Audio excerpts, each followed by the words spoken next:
Must you not have faith in reason in order to believe anything that you deduce and reduce via reason?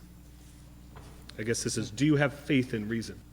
Faith, if faith just means believing something without being in a position to give an argument for it or to give evidence for it, then I have faith in all kinds of things. I am actually, part of what I meant when I said that I'm not one of those censorious atheists who thinks that religious belief is an unpardonable sin, comes from this thought. One of the great lessons from the history of modern philosophy seems to me to be there are all sorts of things that we take for granted reasonably which we cannot prove.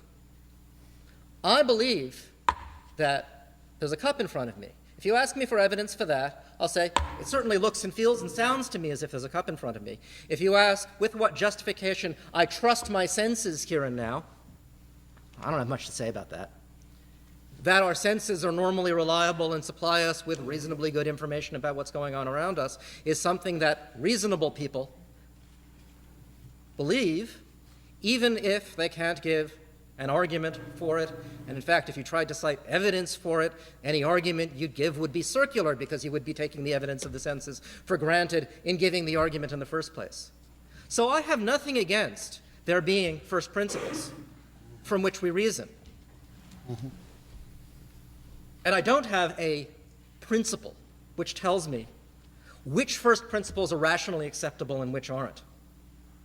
I do think that in general, hypotheses about the invisible causes of visible things are never adequate first principles. So if some chemist told me, I take it as an unargued axiom that matter is composed of atoms, I would say, you may have reasons for believing that, but it can't possibly be the sort of thing that one can rationally accept on no grounds at all. That's the sort of thing that you need evidence for if it's going to be rationally acceptable. I think that hypotheses about the deity, insofar as they're causal hypotheses about why the world exists and is as it is, are like that. Maybe there's evidence for that hypothesis, maybe there isn't, but it's the kind of thing that one can only rationally accept on the basis of evidence. Okay. Can I make a comment on that? Because I think this question, do we have faith in reason, is very important. And I noticed you were nearly agreeing with Richard Dawkins' definition of faith as believing where there is no evidence. I said, if that's what faith is, well, then I've got a lot of it. Well, it is not what faith is. That's what blind faith is. Faith comes from the Latin fides, which means trust.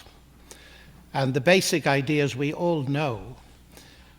We ask the question of any kind of trust, what is the evidence? We'd be foolish to trust people without evidence. And especially after the banking crisis, I think we all know what evidence-based faith is, because we thought we could trust certain bankers and we discovered it didn't work.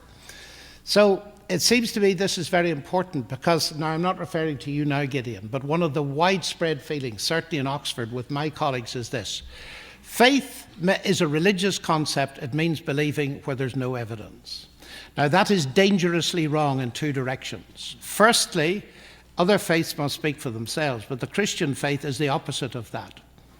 It claims, for instance, the Gospel of John, who wrote about the life of Jesus, he says, these things I wrote that you might believe that Jesus is the Messiah, the Son of God, and that believing you might have life in his name. In other words, here's the evidence, I'm writing it down. As far as I'm concerned, the Christian faith is a response to evidence. That's number one. But perhaps even more importantly in the context of the question is, this was Einstein's great problem.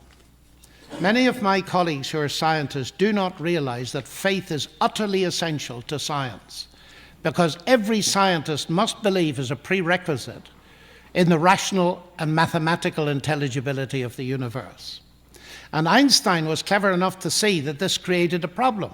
He said the only incomprehensible thing about the universe is that it's comprehensible.